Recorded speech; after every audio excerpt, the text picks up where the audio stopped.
الله الرحمن الرحيم. تحمل شدة العطش في الدعوة إلى الله تعالى. ما أصاب الصحابة رضي الله عنهم من شدة العطش في غزوة تبوك. أسند ابن وهب عن ابن عباس رضي الله عنهما أنه قيل لعمر بن الخطاب رضي الله تعالى عنه: حدثنا عن شأن ساعة الأسرة. فقال عمر: خرجنا إلى تبوك في قيد شديد فنزلنا منزلا وأصابنا فيه عطش حتى ظننا أن رقابنا ستنقطع، حتى إن كان أحدنا ليذهب فيلتمس الرحل فلا يرجع حتى يظن أن رغبته ستنقطع، حتى إن الرجل لينحر بعيره فيعتصر فرسه فيشربه ثم يجعل ما بقي على كبده. فقال أبو بكر الصديق رضي الله عنه: يا رسول الله، إن الله قد عودك في الدعاء خيرا فقل الله لنا. فقال: أو تحب ذلك؟ قال: نعم. قال: فرفع يديه نحو السماء فلم يرجعهما حتى قالت السماء فأسلت، ثم سكبت فملأوا ما معه ثم ذهبنا ننظر فلم نجد جاوزت العسكر. أسنده جيد ولم يخرجه كذاك البداية. وأخرجه ابن جرير عن يونس عن ابن عباس رضي الله عنهما مثله كذاك التفسير لابن كثير. دوستو، اللہ رب العزت کا ضابطہ رہا ہے کہ جب اللہ رب العزت کی نعمتوں کی شکر گزاری کی جاتی ہے اللہ تعالیٰ نعمت میں اضافہ فرماتے ہیں، اور جب اللہ کی نعمتوں کی ناقدری کی جاتی ہے تو اللہ تعالیٰ نعمتوں سے محروم فرما دیتے ہیں۔ تو قرآن سے سمجھیے، اللہ نے فرمایا وَيَقْتُلُونَ النَّبِيِّينَ بِغَيْرِ حَقٍّ۔ ہدایت کے اندر اللہ تعالیٰ نے بنی اسرائیل کا تذکرہ کیا ہے کہ ہزاروں انبیاء علیہ السلام بنی اسرائیل میں سے تشریف لائے، لیکن سب سے آخری نبی ہم سب کے آقا جناب محمد رسول اللہ صلی اللہ علیہ وسلم بنی اسماعیل میں سے تشریف لائے ہیں۔ اس کی وجہ کیا ہے؟ اس کی بہت بنیادی وجہ یہ ہے کہ بنی اسرائیل میں جو انبیاء علیہ السلام آیا کرتے تھے تو بنی اسرائیل نے انبیاء علیہ السلام کی ناقدری کی، ان کی باتوں کو نہیں مانا، اور اس سے بھی آگے بڑھ کر کے بنی اسرائیل نے انبیاء علیہ السلام کا قتل کیا۔ قرآن نے اسی کو بیان کیا وَيَقْتُلُونَ النَّبِيِّينَ کہ انہوں نے نبیوں کا قتل کیا۔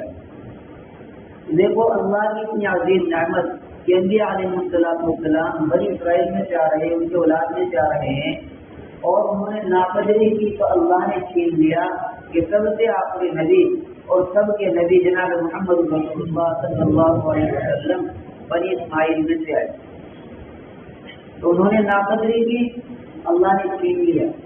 بنی اسماعیل نے شکر گزاری کی، اللہ نے نعمت عطا فرمائی۔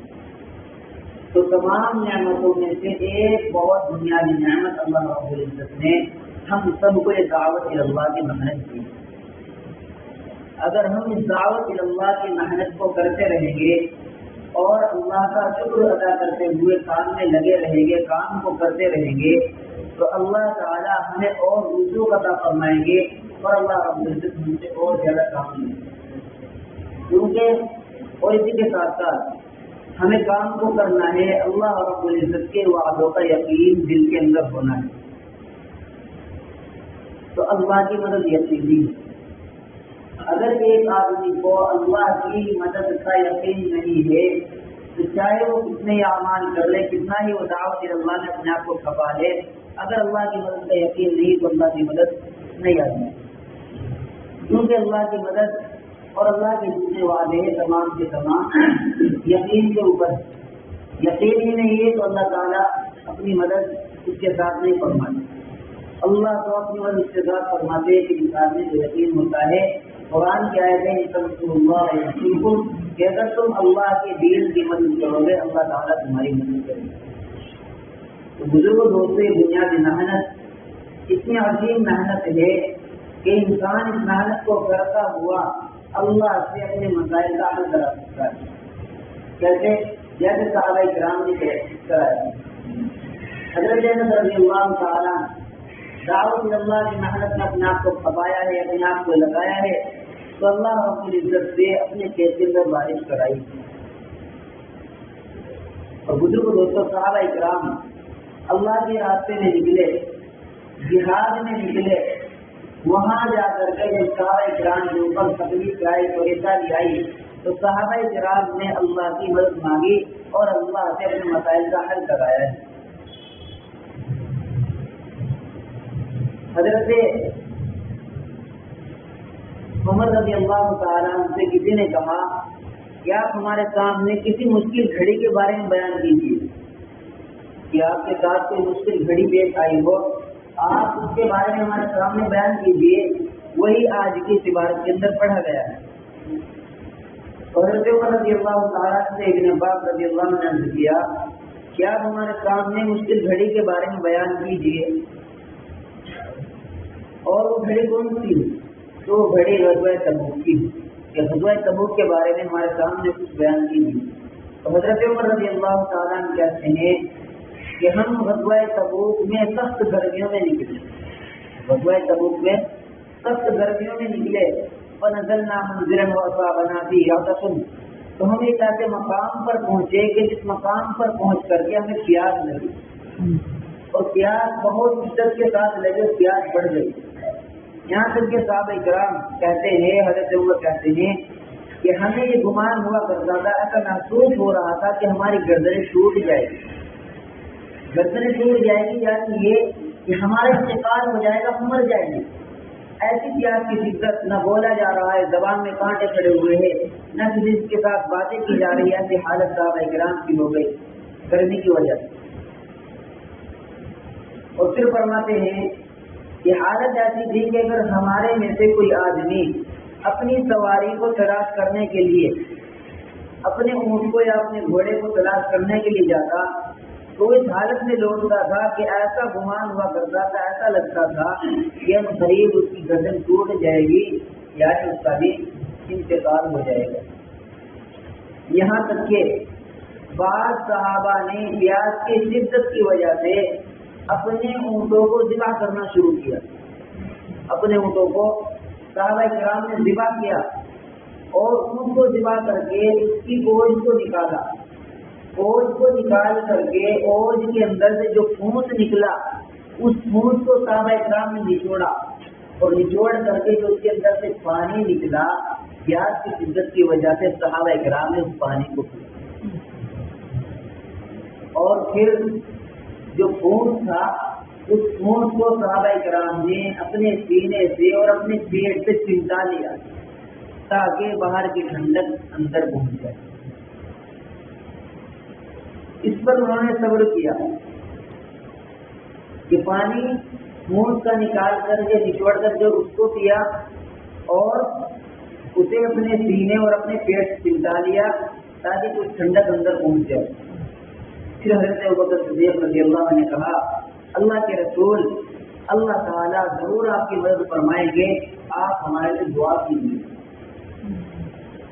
اللہ کے رسول صلی اللہ علیہ وسلم نے دعا کے لیے ہاتھ اٹھائے آسمان کی طرف. صرف ہاتھ اٹھائے ہی تھے، ابھی نیچے نہیں کیے تھے، دعا مانگنی شروع ہی کی تھی کہ آسمان میں بادل آ گئے. اور دعا پوری بھی نہیں ہوئی تھی، ختم بھی نہیں ہوئی تھی کہ بارش ہونا شروع ہو گئی. پہلے تو ہلکی پھلکی بارش ہوئی، بوندہ بوندی ہوئی، پھر اتنی تیز بارش ہوئی کہ صحابہ کرام کے پاس جتنے برتن تھے، صحابہ کرام نے تمام برتنوں میں پانی جمع کر دیا. اور پھر راوی کہتا ہے کہ ہم نے سوچا کہ جا کر کے دیکھے کہ بارش کہاں تک ہوئی. بارش ہو گئی، پانی جمع ہو گیا، صحابہ کرام کے اندر ایک تازگی اور چستی پیدا ہو گئی، طبیعت ٹھیک بھی ہو گئی. تو صحابہ کرام کہتے ہیں کہ ہم نے سوچا کہ باہر جا کر کے نکل کر کے دیکھے کہ بارش کہاں تک ہوئی ہے. چنانچہ صحابہ کرام باہر نکلے تو انہوں نے اپنی آنکھوں سے دیکھا کہ جہاں تک لشکر تھا بارش بھی وہیں تک. جہاں تک صحابہ کرام کا لشکر تھا اللہ نے بارش بھی وہیں تک کی ہے، لشکر کے باہر بارش نہیں۔ تو صحابہ کرام نے ایسی مشقت کو برداشت کیا کہ دھوپ کی شدت کی وجہ سے، پیاس کی شدت کی وجہ سے پھر بھی اللہ کے راستے میں یہ تکلیفوں کو برداشت کر رہے ہیں۔ اللہ نے ایسی مدد کی کہ جو مدد خاص ہونے کے لیے۔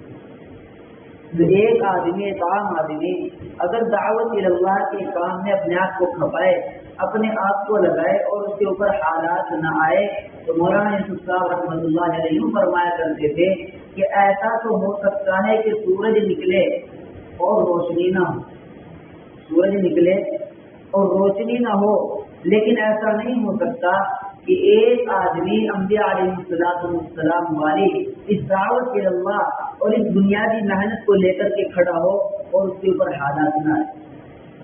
جب انسان بنیادی محنت کو کرے گا، اس کے اوپر حالات آئیں گے۔